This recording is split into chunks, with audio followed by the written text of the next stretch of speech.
நீதிமொழிகள் 3ஆம் அதிகாரம் 25 முதல் 35 வரை உள்ள வசனங்களை நாம் வாசிக்கலாம்.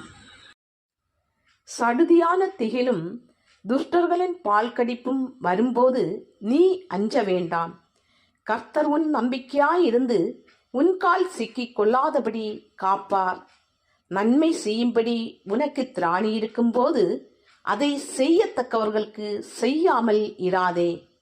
உன்னிடத்தில் பொருள் இருக்கையில் உன் அயலானை நோக்கி நீ போய் திரும்பி வா, நாளைக்கு தருவேன் என்று சொல்லாதே.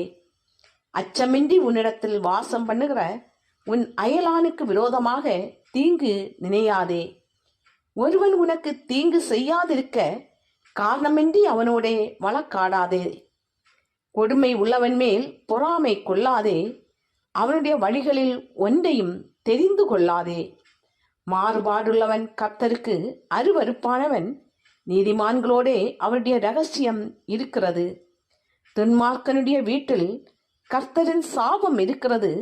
நீதிமான்களுடைய வாசஸ்தலத்தையோ அவர் ஆசீர்வதிக்கிறார். இகழ்வோரை அவர் இகழுகிறார். தாழ்மை உள்ளவர்களுக்கோ கிருபை அளிக்கிறார். ஞானவான்கள் கனத்தை சுதந்திரிப்பார்கள்.